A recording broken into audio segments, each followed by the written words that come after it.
6 years ago, 5 Manchester United legends took over non-league Salford City.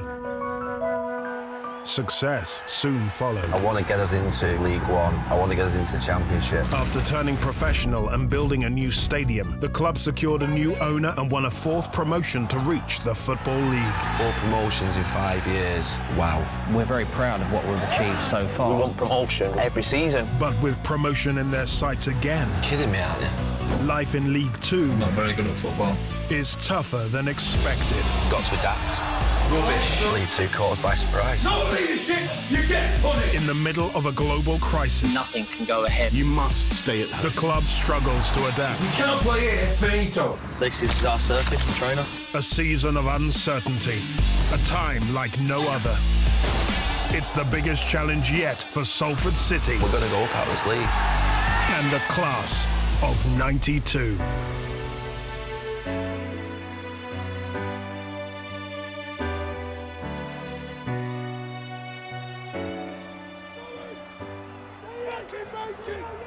Trouble. I'll score here. Something's not right. Right, no switch. Oh. Midway through Salford City's first ever season in the Football League, the club are struggling to adapt. Ideally, we'd be embedded in the playoffs, close to sort of the automatic promotion places, and we would maybe sign 1 player, 2 players, and everything would be perfect. It's not. No, it's quite clear that when you're getting the results that we're getting, we're 14th in the league, we're nearer to the bottom of the table than we are to the top, that we need to adapt this squad. The class of '92 are desperate to make it 5 promotions in 6 seasons, and manager Graham Alexander is under pressure to deliver. We started off at the start of this season with a plan. The plan hasn't quite worked out, but then just to accept it and think that everything's going to be mid-table is not acceptable. People say to me, oh, you're stabilising Salford this year, and sort of, that's a good move. No, it's not. That isn't a good move. That's not what we're here to do. We're not here to stabilise. You know, we're here to continue to win promotions. And so in January, we will act. The January transfer window opens, and Salford wastes no time bringing in 4 players from higher divisions to boost their promotion hopes. We've tried to bring in players of championship level, so when they come in, they can hit the ground running. I still think we can go up this year, and not many fans in our stand or in our ground, or not many players even at the moment thinking that. But I am, and I know the rest of the lads are. We're not thinking anything different than we're going to go up out of this league, and we're going to run a late charge. Bruno pocket, fullback steps in, drop it in.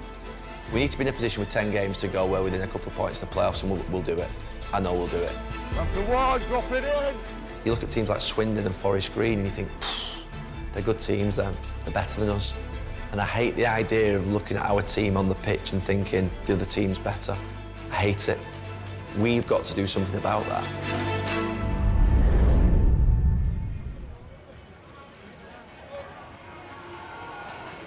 A burger with something vegan on, no chance.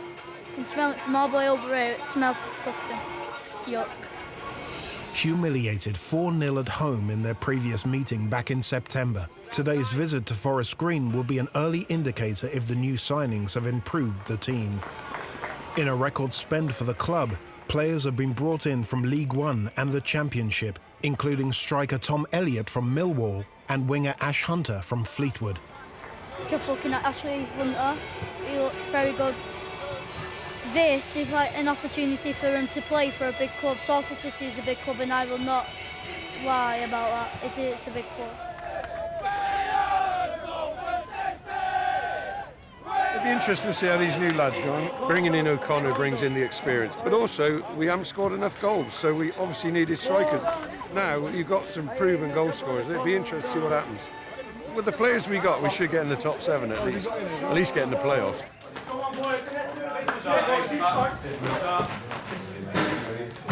Ready to play as well. Make sure you trust each other with the ball. Play the right areas, that fucking combination link. Final third. Important for us. Love your right swords in this team. Salford City still searching for their first points of the new year. Can new faces galvanise their form? Salford take an early lead after just 3 minutes, and it's Salford in front on the road. Ashley Hunter making something out of nothing. Graham Alexander will be delighted with the start his side of May. New faces have inspired so far. Corner taken short by Graham Alexander's side. In towards the 6-yard box. And it's been hammered home by the debutant, Michael O'Connor. What a way to make your mark at a new club. Salford secure their first points of 2020. When we took over, it was certainly one of my biggest surprises, the turnover of players in the lower leagues. But when you go up a level, you have to have better players. You have to make changes. You have to, because you want to be better.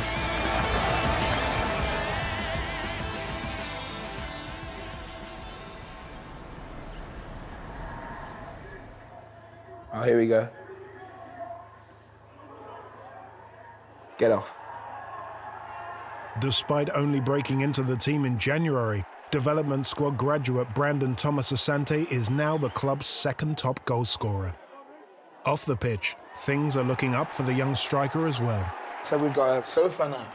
I just got a random text off of the chairman one day, and she mentioned that are we still sitting on the floor like in the living room? Have we got a sofa and that? And do we want one? So I just kind of snapped up the opportunity. And we're in business, to be fair. Karen, absolute legend. Not even bantering, I was looking for one exactly like this. At least I can come home to something now, you know what I mean? I'm not down here anymore. Since January, quite a lot's changed, to be fair. I've managed to stay in the team.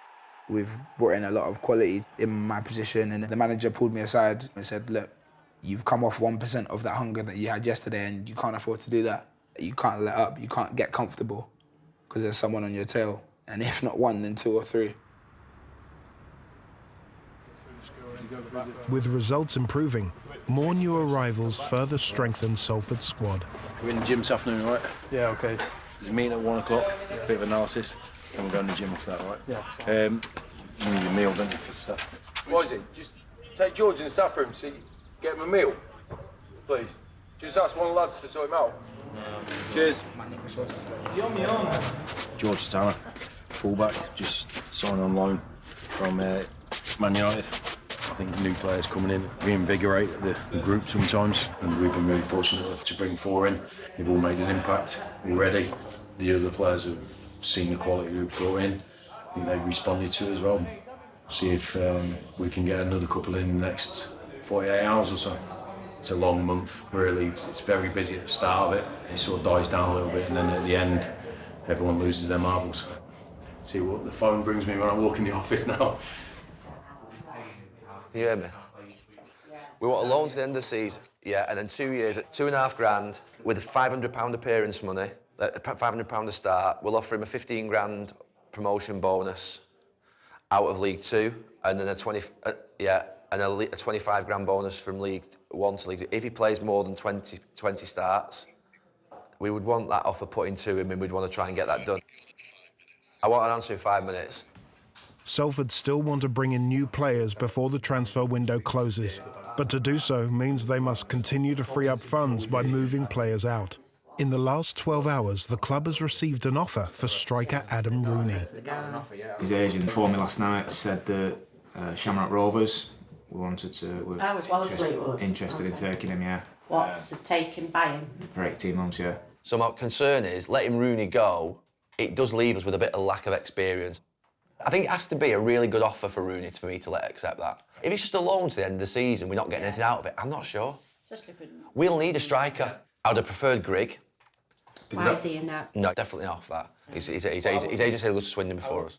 I threw a 2-year deal in front of Grigg last night. No, he's still... I threw a 2-year deal. I said, look, we go up, he gets a 2-year deal, and basically he said, don't want to come.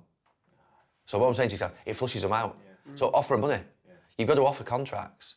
You can't have a conversation, well, what's happening with him? You've got to follow it up with, well, OK, we're going to offer a loan deal with a 30 grand promotion bonus or a bonus if he scores 10 goals. You've got to do something that means, oh, right, OK, I'll put that to the player, because it's new, right, and when he comes back and says, you want that, sure, dead. You've got to do that now with all these players. Bakayoko is me. It's really important in recruitment. You have someone there who's decisive to get the deal done, to make sure it's forced over the line. And that's what me and Karen do, because with recruitment, sometimes you can get pulled left and right. You know what, though, when you look at our squad now, you know, with O'Connor coming in, with Tom coming in, with we look more men, and we look more prepared to go and win games. I think it's a change already. Yeah, definitely. When you're at Forest Greens, to be fair, giving us a bit of hope. But what I'm saying to you is now, Saturday is the biggest game that Graham's going to have. Because if we don't beat Oldham at home Saturday, having beaten Forest Green away, we're just back to square one. We're back to square one. We have to win Saturday. They have to win Saturday. You've got to win. 3 games on the bounce. Yeah, just a heel, one at a time. I think to talk about promotion when you're 10 points shy of the playoffs is unnecessary. I don't think you got to look at the immediate target in front of you, and the immediate target is 3 points against Oldham. That's all it is. Here you come, boys. Okay, can I just have starting 11 plus 2 with me, please? Give your names, Carv. In goal, Kyle. Back 4, Wisey, Pondy. We're all here for one reason, and that's to win. And the attraction to coming to Salford for players and myself was, that's what's expected of you, to win games and to be top end of the table. So that's what we're all here for. But we've given ourselves a difficult task of getting in there because of our indifferent start. That's the reality. But as long as there's points to play for, well, then we'll fight. Hey, Michael, do the tap. I don't like the foot roll. Fucks it up.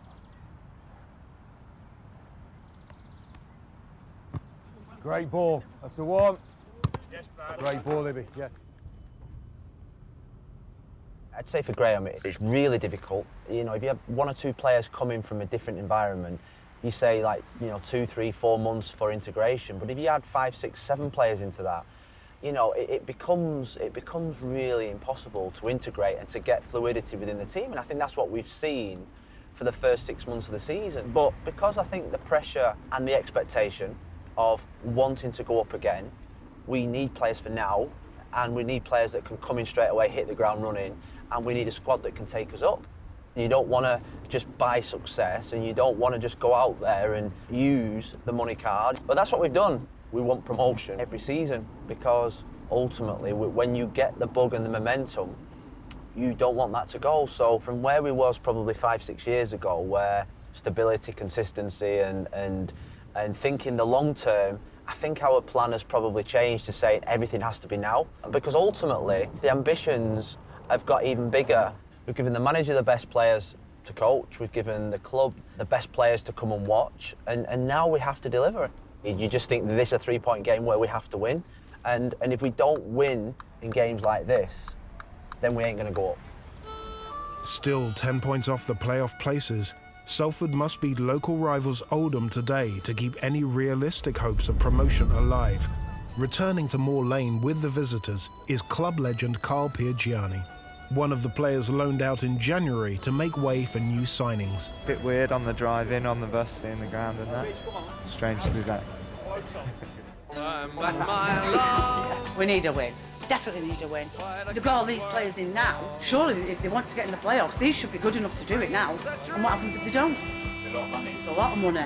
Exactly. Oh, here she is. I'm going out now. See ya. Tracy, get a picture. Hey, lovely to come and see me. Just get that zipped up, though. Get the jacket zipped up, please. It's the local derby, isn't it? The big one today, the one we've been looking forward to. I think it'll be carnage, if I'm being completely honest. I think there's going to be a raucous atmosphere and a big test both on the pitch and off the pitch, to be honest, today. Signed some players, haven't you? Oh yeah, I've lost track. They've been coming thick and fast. It's like we've got Harry Redknapp behind the scenes. We've spent a lot, probably more than a lot of teams in this league, and you want a position in the league that reflects that, otherwise you've underachieved, haven't you? You can't deny that. So you need to play well, you need to win. And you want a coffee? Good, mate. You sit away from me, it's not just right. Staying here, by the way, we'll see what I know.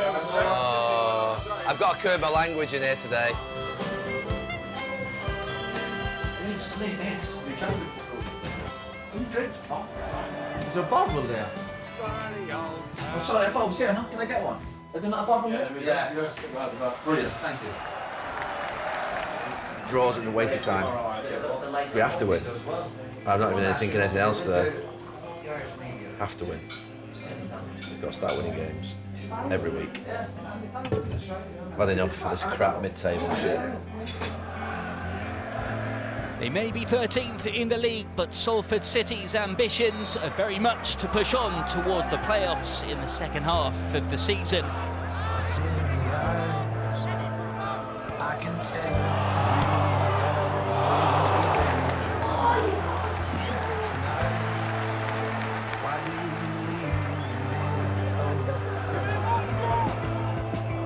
third of the season to go. If we want to go up in here, we need to play football that's title-winning football just to get into the playoffs. And with that in mind, we need to be beating teams like Oldham today.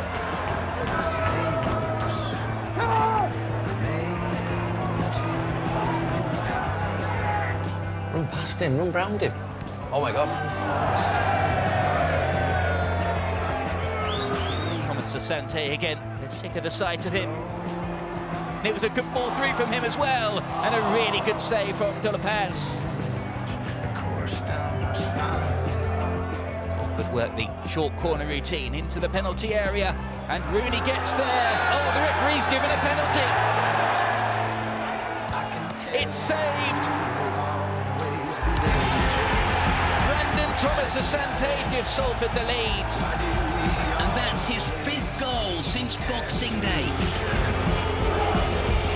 If we take a step back and try to defend 1-0 for 45 minutes, tell you now we're going to be in here throwing our eyes on. We're on the front foot, we're aggressive, and we go to score more goals. Oh my God, what the hell is that? Really shocking. Bit harsh, that, of it. Despite a dominant second-half performance, Salford failed to take advantage against 19th place Oldham. I want fire. I want explosions. You don't make it that difficult for teams. I feel like it's just like a little bit easy, a little bit nice.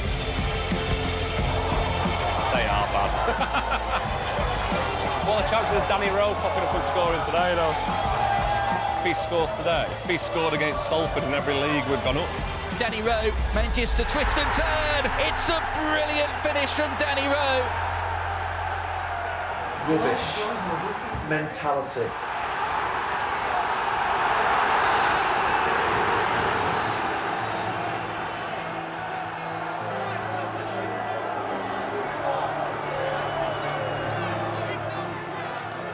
It's embarrassing, this.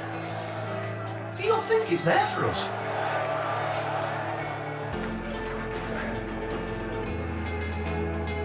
They are crap.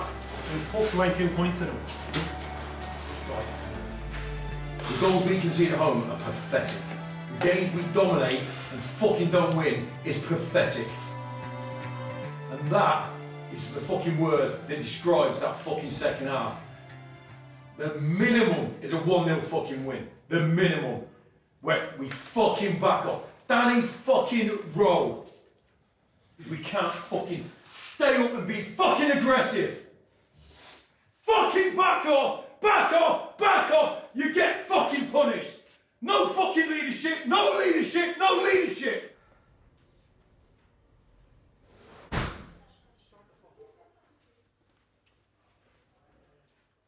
The last day of the transfer window arrives, and despite bringing in 5 new players, Salford still sit just 12th in the league. In a final push for promotion, the club continues to sign new players. These the action. Karen's ringing Pilliot on Eastham, and we can probably do a striker. I'd love to do a deal on Gibbo, mate.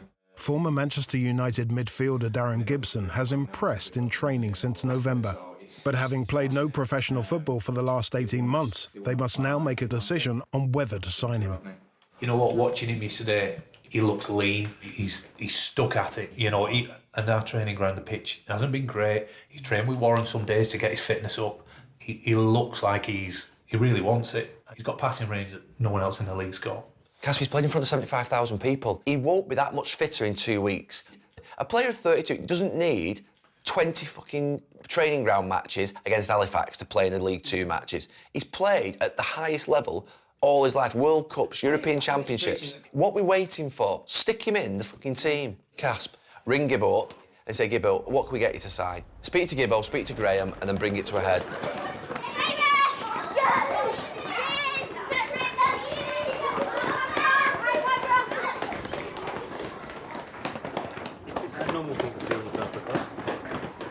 No, in a word. But fair play to them. Keeping the kids healthy enough. Daily night.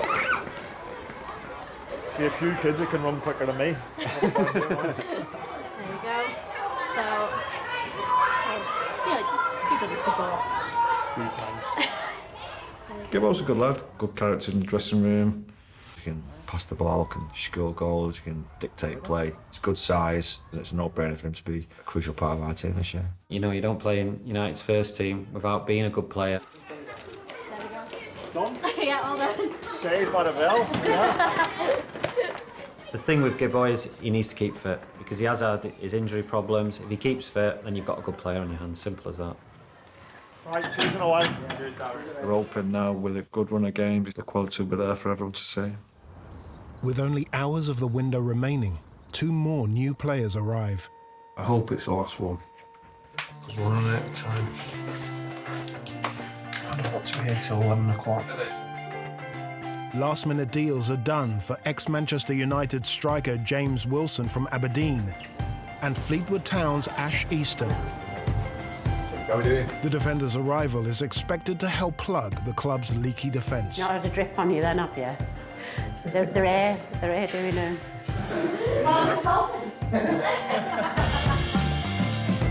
Sorted? Real. Gary had been made up. It's took Gary more conversations than anyone. He knows what he wants. He does. He's a really great lad, great player. Fingers crossed it would be the final piece in the jigsaw. It's been a really positive transfer window and everyone's done a great job, so we just need to kick on and win games now and get in the playoffs. That's what you've got to do your ball skills around. Yeah, is that great ball? Yeah. With the transfer window now closed and the first team bolstered by 8 new players, attention turns to the training ground, also in need of improvements. The pitches are unplayable, still struggling from the effects of the harsh weather, forcing Graham Alexander to look for an alternative venue for today's session.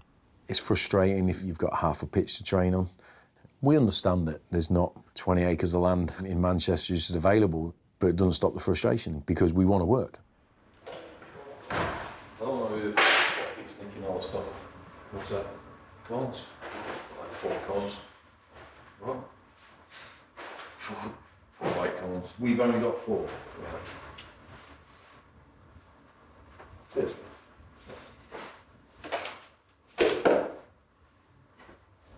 4 fucking cones. We have to build the club to support the first team. It's great that we can attract these players from high levels, but we need to be able to give them the work environment that they need to succeed. I'm not talking about creating this paradise where it's just pretty buildings and stuff, but an actual, real practical work environment, because other clubs at this level have got them. Graham and his team set off for a training facility in Stockport, the nearest pitch available. Remember the programme back in the day called The Latest Hope? Maybe tomorrow wanna settle down. Until tomorrow, I'll just keep moving on. Great song. Maybe tomorrow I wanna settle down. Until tomorrow, I'll just keep moving on.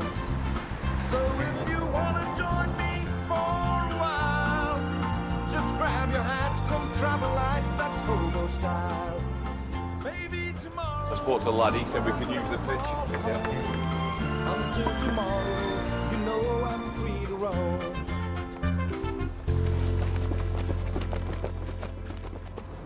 How do you find this place?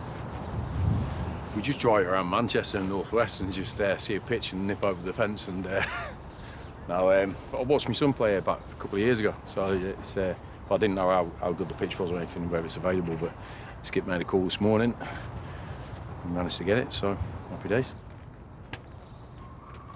It's not just about signing the right players, it's about improving those players that we sign and the ones that are already here. And generally, 90% of the time that happens out on the training pitch. Stay up, Pondy, stay up. Stay up, Wisey. Get after him. Pondy, get across. Fill the spaces, Pondy. Ash, across. You have to work on the team shape and team play. Certainly when you've got 6, 7 new players as well, they have to understand what's expected of them positionally. And that's what they're going to have to do on Saturday. So for us, if we can get to this sort of facility and use the full pitch, then it's a massive bonus for us. With him. Go on then. All the way. Closer. Not close enough, Bruno. Stop him 5 yards away, then let him make whatever pass he wants. Keep doing it. See how many passes he makes.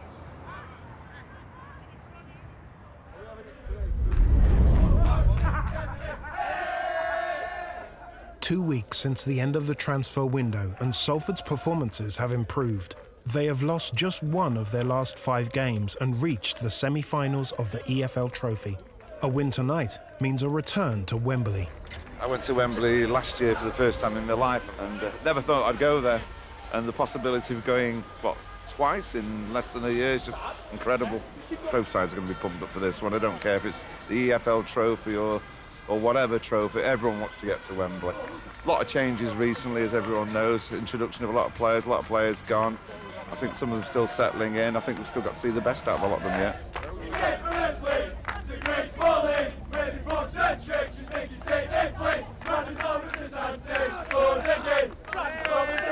Hearing the fans behind me chanting my name, it's an amazing feeling, and there's nothing more that you can really want from football than that.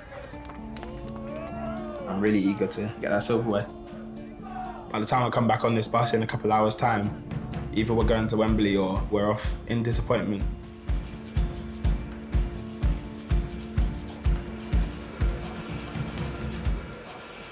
I've got the nicest, cleanest scrubbed balls you've ever seen.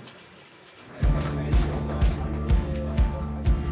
quality is in here, but it has to be in their fucking half.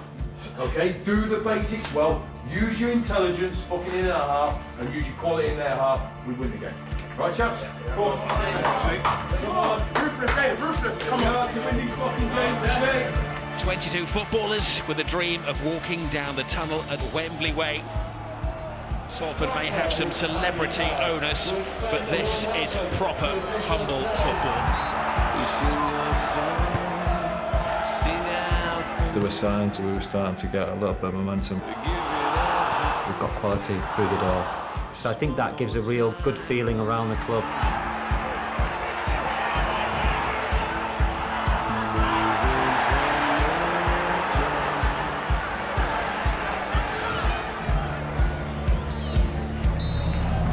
Which team is going to be heading to Wembley?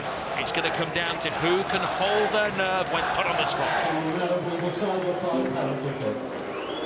Adam Rooney, they're going for the big man first. And Salford off the mark, a deposit on a trip to Wembley. 1-1 on penalties. Who will blink first? Oh, the goalkeeper saves it. What a tremendous save!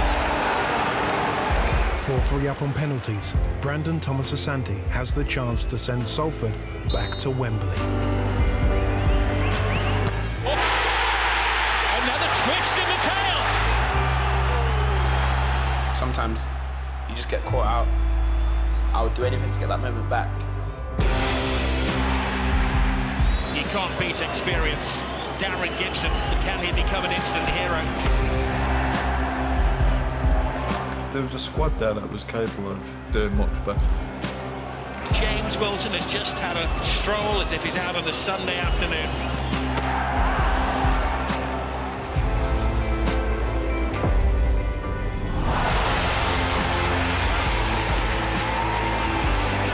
And Salford take off on their journey yet again to Wembley Stadium. I can't wait to play at Wembley. The faces that have stepped onto that pitch. Wow.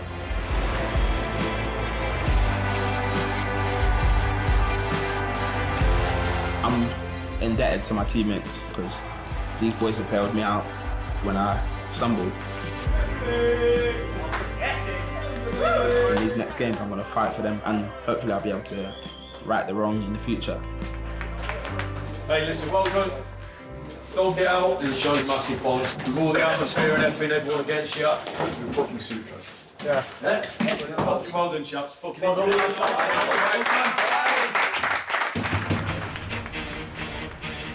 There's no doubt we were on the rise. The performances were getting better. Here is Hunter. Oh my goodness me! What a way to break the deadlock. We were just starting to find some form. And here is Towel. And there is the second goal. Salford climb into the top 10. You could start to see football being played. Gibson finds Hunter, shoots, and that's superb. start to see the players adapting to the league, the quality around them. Gibson with space. Hunter now. Oh, that's a brilliant finish. We were improving. Could be a really exciting end to the season for Salford.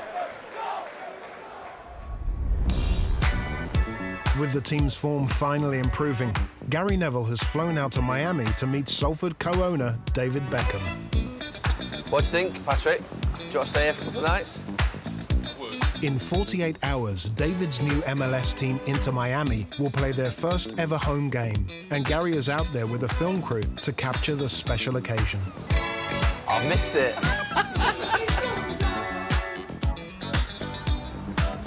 Come on, what's the thing? Love is in the air. Ah, love is in the air. You like that, don't you? That's a journalist in me. See this bridge, Gary? Yeah. You've got to drive the car over it. Oh, that's fine. I'm getting over that bridge. I'm getting over that bridge like you would not believe. See, Pat? You've got to be assertive with this car. Look at them all. They're all a bit narky over here, aren't they? All a bit narky. Miami, they'd be all a bit chilled. This is the first time I've been back to America for 10 years. I'm always interested from a Salford point of view of how other clubs work, about how other clubs operate, what they do. We're going to have an issue with Salford, hopefully in the next 2 or 3 years, where we're going to have to expand our stadium, expand our training ground. You know the problems we've had with our training ground this year. So we're going to have to change over this next few years. So actually, I'm actually interested from a Salford point of view in just looking at what David's done here with the training ground, the facilities, and obviously building it from scratch. Is that it over there? Is that the stadium, the black thing there? Yeah, that's it. That's it, yeah. Hey, it looks quite smart. Yeah, it's cool. It's really smart. Some temporary stadium, that. Do you think they can just lift those stands and bring them over to Moor Lane so we can just have them when we want to increase our crowd? Wow. Well, he's not messing around, the lad.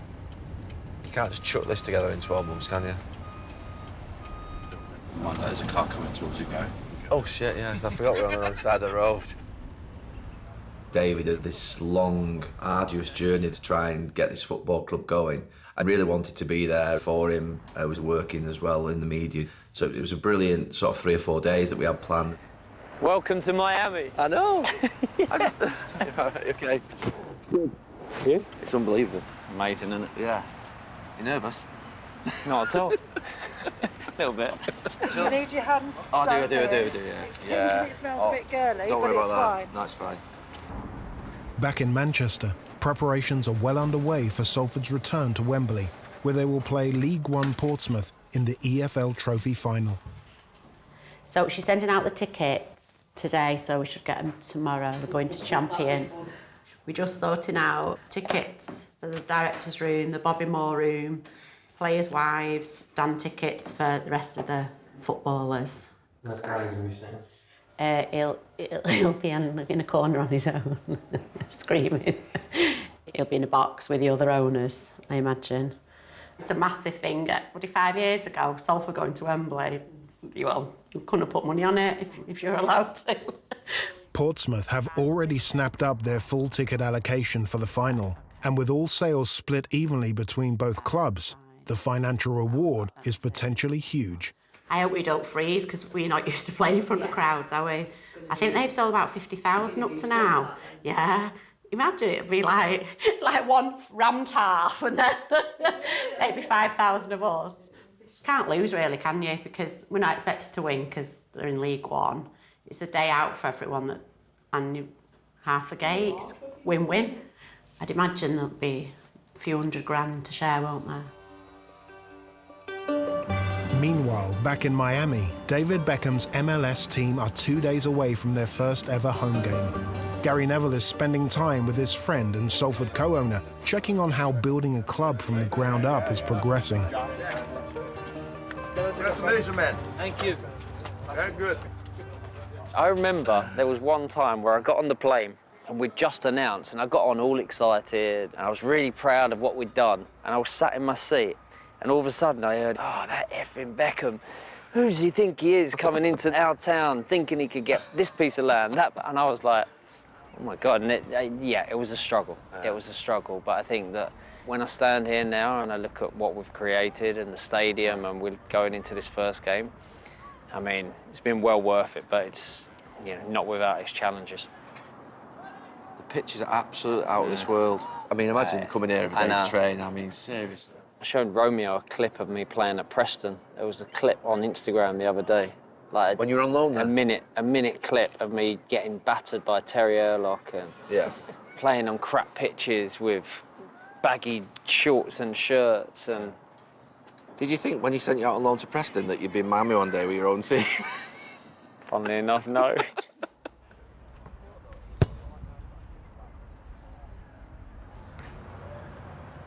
Cute. Come on, Gary. No, not at all. I honestly can't think of anything worse. Oh! I can't think of anything worse than kicking a football. For me, it just doesn't do it for me anymore. Crossbar.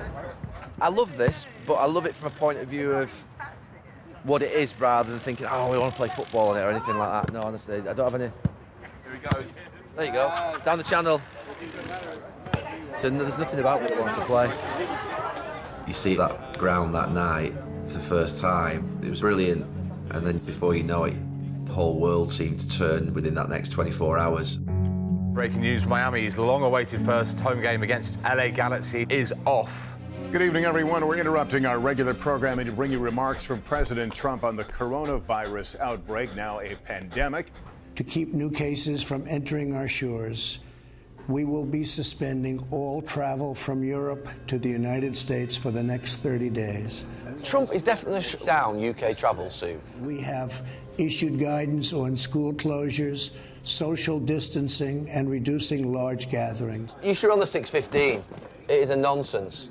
Right now, the U.S. has 1,323 cases and 38 deaths that we know of. That's almost 300 more cases since yesterday. Globally, we're at more than 118,000 known cases and more than 4,000 deaths. The NBA and MLS have closed down. Why haven't the Premier League and the Football League? I don't get it. Last night was all quite nice, relaxed. Gary and David did a nice little thing, and then it was literally, we sat in the hotel going through it, and then NBA cancelled, Trump, and it was just from there. The whole thing shut down.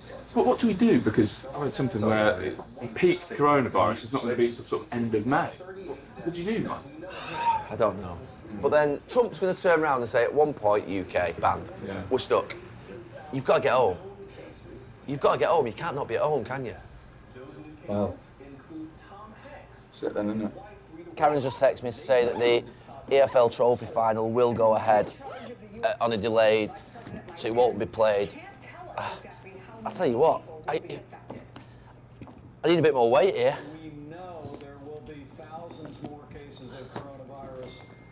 Oh, there's no way that's going to close, is it? Oh my God. I used to be heavy. Oh, this is not... Any chance, by the way? Oh my God. My first thought was just get out of there. Don't be stuck. I couldn't afford not to be in Manchester, where all the businesses were, where everybody I know lives, and making sure that, you know, you were basically settled, because we knew we were going to go into something quite serious. Now, to put this in perspective, yesterday in China, there were only 31 new cases. Everywhere else, more than 4,000 new cases were reported. The breaking news here is that all games are postponed in the EFL, and according to this statement, across the Premier League as well, and other leagues, until the 3rd of April.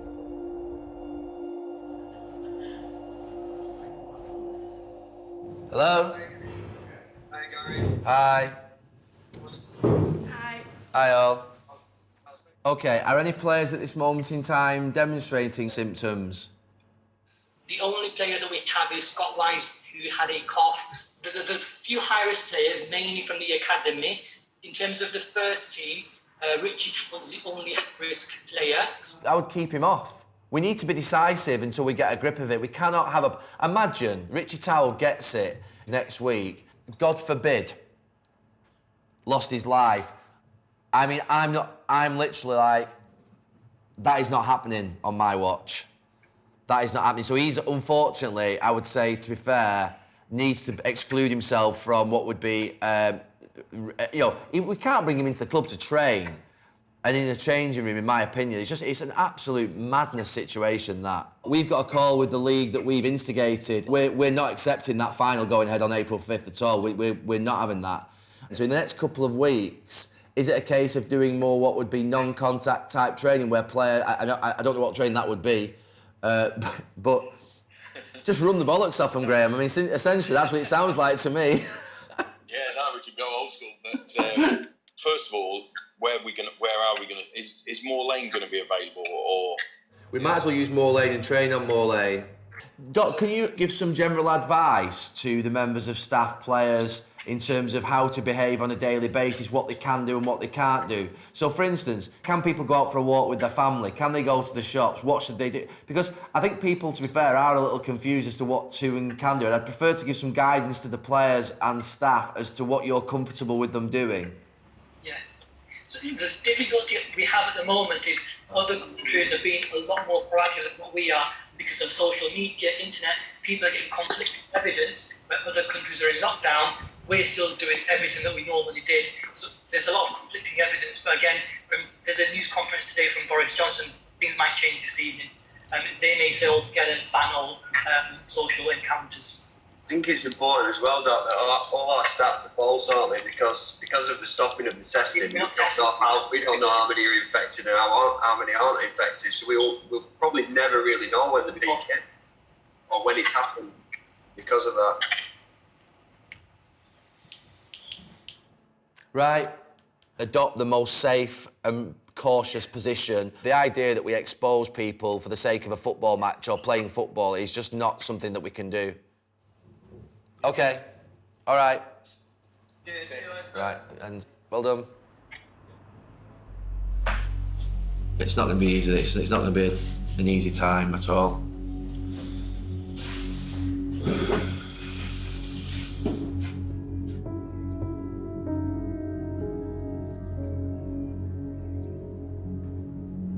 It's just something weird, isn't there, about seeing something that's like predominantly a hub of community, noisy, vibrant, just flatline.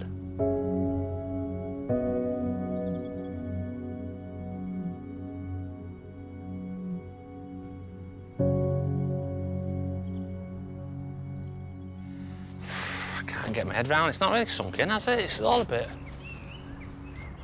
It's just a bit weird. It's not something you can ever, like, have at the back of your head of something that you can kind of prepare for or think might happen. Football's going to have a huge responsibility, innit, when this is all over. Kind of reclaiming people's morale, but also supporting those who, put the hard yards in, your NHS workers and key workers and stuff like that. And then also people who've suffered. There is people losing business and, losing money left, right and centre and stuff like that. And it'd be interesting how football kind of positions itself at the end of that. I'd like to think we'd be kind of at the forefront of that, and I know that, Gary's always looking out for other people and stuff, so I think the club will have an opportunity to, and probably will be, kind of a bit of a beacon of hope at the end of all this. At least I hope so.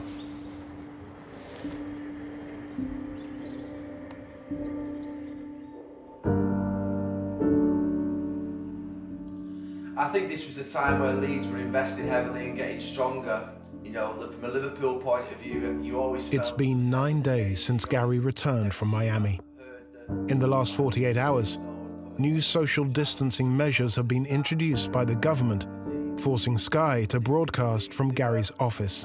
We were off the back of 2 championships, obviously off the back of a treble a couple of years before, so we were confident, so weren't too worried, but knew that obviously both teams were getting better.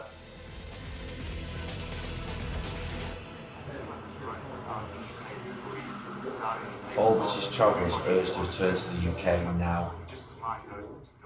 He's told everyone to get back. That's the final warning. That's what you're going to say tonight? Yeah. You just told whenever you're out in the world, get back. You just told them to get back already. Get back now. PM will address the nation at 8:30 PM. He's not. 8:30 PM. He's not. Doesn't feel right doing this with this coming, does it now? Does it? Eh?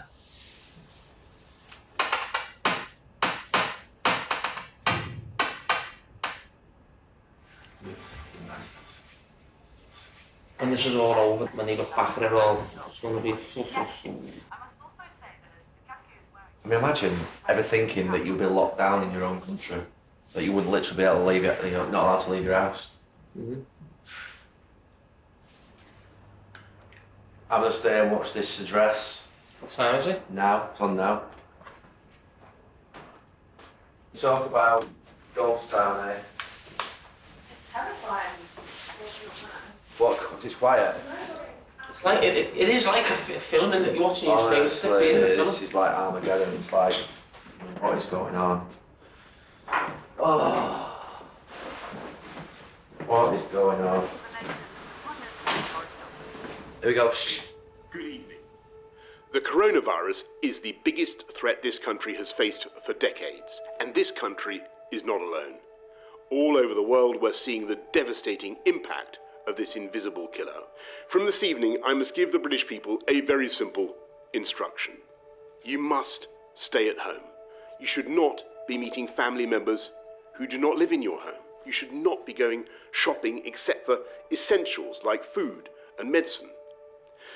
To put it simply, if too many people become seriously unwell at one time, the NHS will be unable to handle it, meaning more people are likely to die, not just from coronavirus, but from other illnesses as well. And that's why we've been asking people to stay at home during this pandemic. I can assure you that we will keep these restrictions under constant review. We will look again in 3 weeks and relax them if the evidence shows we are able to. But at present, there are just no easy options. The way ahead is hard, and it is still true that many lives will, sadly, be lost. And therefore, I urge you, at this moment of national emergency, to stay at home, protect our NHS, and save lives. Thank you.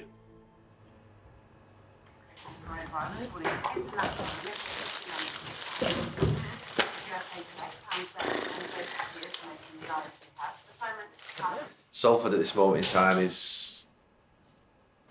it's not even at the forefront of my mind, Salford, it really isn't.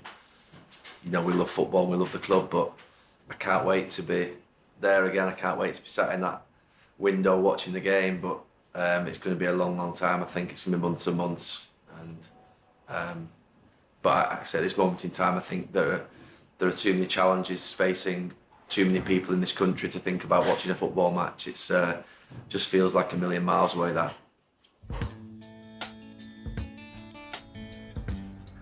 When the pandemic came, the focus changed to saving people's lives. Ultimately, football didn't matter.